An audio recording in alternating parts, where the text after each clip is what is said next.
Hello friends, നമ്മുടെ തല അജിത്ത് നായകനെത്തുന്ന പുതിയ സിനിമയാണ് ആദിക് രവിചന്ദ്രൻ സംവിധാനം ചെയ്യുന്ന ഗുഡ് ബാഡ് അഗ്ലി എന്ന് പറയുന്ന സിനിമയുടെ ഒഫീഷ്യൽ ടീസർ ഇപ്പോൾ പുറത്തിറങ്ങിയിട്ടുണ്ട്. പ്രത്യേകിച്ച് എടുത്ത് പറയുവാണ്, ജസ്റ്റ് ഒരു ടീസർ മാത്രമാണ്. കീട്ടിലോ എന്ന് പറയുവാണ്, എക്സ്ട്രീം ലെവൽ എന്തുവാടേ ബില്ലയോ നമ്മുടെ പഴയ എനിക്ക് പെട്ടെന്ന് മൈൻഡ് വേറെ ഏത് സിനിമയിലേക്ക് കയറിപ്പോയി. വേതാളം വന്ന്, പിന്നെ ബില്ല വന്ന്, പിന്നെ മങ്കാത്ത വന്ന്. എൻ്റെ മോനെ, നമ്മുടെ പഴയ ഏക്കേനെ തിരിച്ച് കണ്ട ഒരു ഫീല്. ബാക്ക്ഗ്രൗണ്ട് മ്യൂസിക്കും ഒരു രക്ഷയില്ല. നമ്മുടെ ജീവി പ്രകാശ് തകർത്ത് വാരിയിട്ടുണ്ട്. തല ഫാൻസുകാരും തല ഹെയ്റ്റേഴ്സും ഉൾപ്പെടെ എല്ലാവരും കാണാൻ ആഗ്രഹിച്ച ആ ഒരു AK, അതാണ് നമ്മൾ ഈ ടീസറിലൂടെ കണ്ടത്.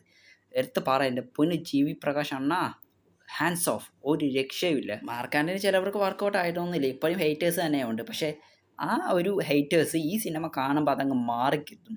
ആത്തിക്ക് എൻ്റെ മോൻ ഹാൻഡ്സ് ഓഫ്. ഇതാണ് പണി. അറിയാവുന്ന കയ്യിൽ സാധനം കിട്ടിക്കഴിഞ്ഞാൽ ഇത് ഇതേപോലെ ഇരിക്കും. പക്ഷേ നേരത്തെ എല്ലാം പറയുന്ന പോലെ ഇത് ജസ്റ്റ് ഒരു ടീസർ മാത്രമാണ്. അത് നമുക്കൊന്നും തന്നെ വിലയിരുത്താൻ പറ്റത്തില്ല. സിനിമ ഇറങ്ങിക്കഴിയുമ്പോൾ, ഉദാഹരണം കങ്കുവ, ഇത്ര പൊളിയായിരുന്നു, കൊണ്ട് ഉടച്ചില്ലേ. ഇനി ഞങ്ങൾക്ക് ട്രെയിലറെല്ലാം വരട്ടെ. പിന്നെ വീഡിയോ ഇഷ്ടപ്പെട്ടാൽ സബ്സ്ക്രൈബ് ചെയ്യാൻ മറക്കല്ലേ.